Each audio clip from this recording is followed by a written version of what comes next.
Hello, welcome to Conscious Quilting. I'm John. Today's film is a recap from my beginner free motion quilting club for the month of February 2024. In today's film, we're covering 5 basic skill building textures that are going to help you get better at your free motion quilting. With practice, these are going to give you more confidence and make it more comfortable for you to move your quilt on your home sewing machine. Thank you very much for joining me. If you're new to the channel, please like and subscribe. If you're returning, thanks for coming back. Let's get cracking. We're going to begin by breaking up our quilt sandwich into 5 roughly equal sections. This is just going to define the space that we're going to be quilting in for our 5 different textures. We're going to do this by simply doing a series of wavy lines next to each other. Here I am using the edge of my quilting foot as a guide, more or less, to keep these 2 parallel lines basically evenly spaced. We don't need to worry about it being perfect. We're just breaking up the space. If your lines are a little fat, it's not going to be a big deal. Once we get the textures in, that's going to disappear. And remember, this is just for practice. We're not sending any of these to Houston to be judged. So now we're moving on to the first texture. And that's going to be a series of simple S curves. Think of the letter S. You have been writing this letter for a very long time. So we're just translating that muscle memory into quilting from writing your name or writing a letter.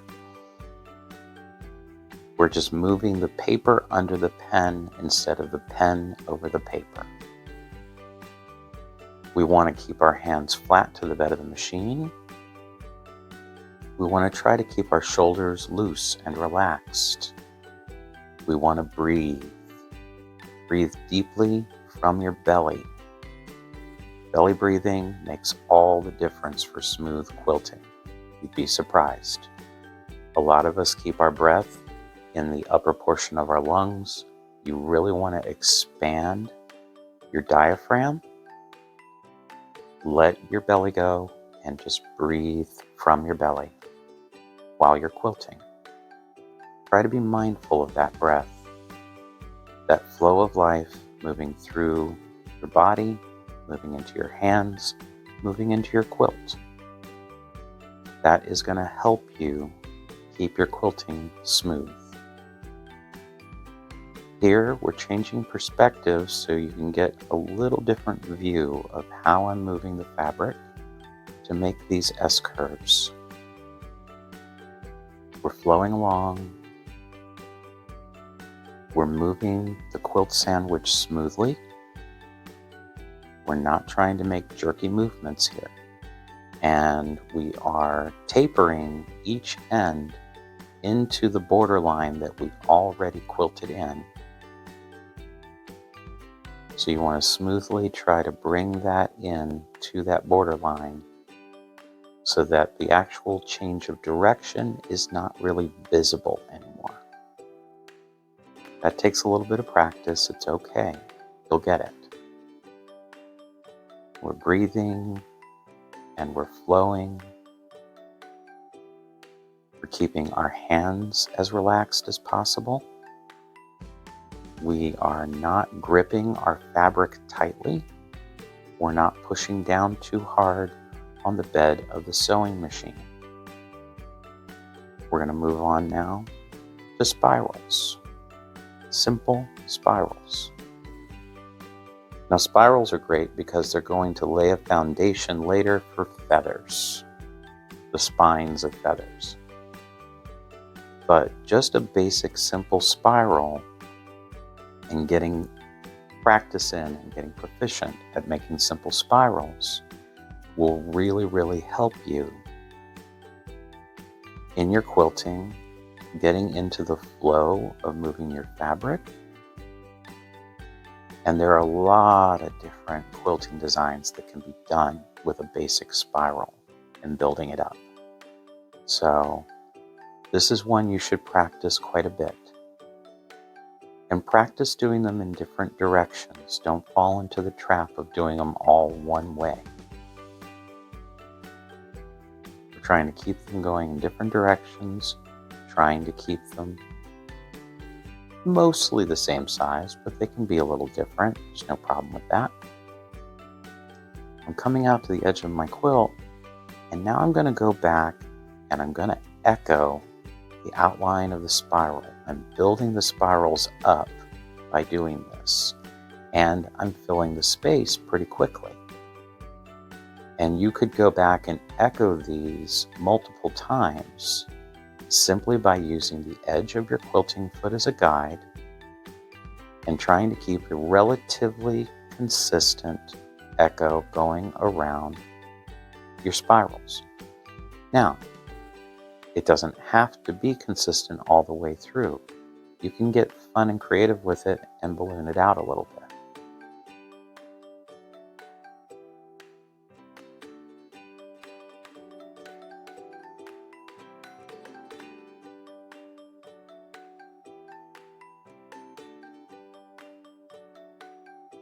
Next up is your basic stipple. Now, this is a classic. It's a good, easy, quick way to fill up space in a quilt. And stippling is basically just a bunch of jigsaw puzzle pieces. That's what you're drawing. Think of a jigsaw puzzle. You're drawing a bunch of different jigsaw puzzle pieces onto your fabric with the thread. And that's all it is. One of the great advantages of practicing stippling is that it forces you to practice moving smoothly in all directions. You are constantly moving the fabric and constantly changing direction. You're trying not to form points when you're doing stippling, but only rounded edges. You're flowing along, moving the quilt to and fro, changing direction almost constantly, and you're filling your space really quite quickly. This is a good classic quilting pattern that can be used in a lot of different ways.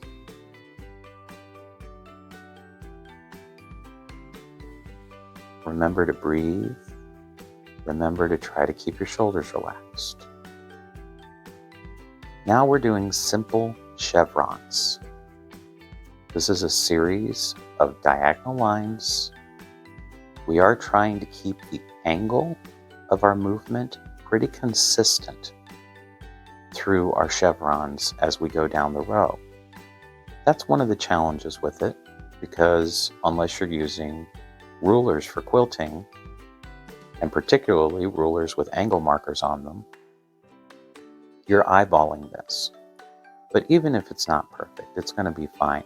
Now, chevrons are great for breaking up space in a long piece of fabric. So think of a border, think of sashing, and you can break that space up. And then in each of those triangles you're creating, you can go ahead and add another texture or another motif inside of that space. And you could alternate every other triangle. You could do all the ones on the right-hand side, all the ones on the left-hand side. You could do motifs in each. You could do something different. You could do the same. Feathers can go into triangles. Pebbles can go into triangles. Any of the textures that we're doing could go to fill those triangular spaces we're creating.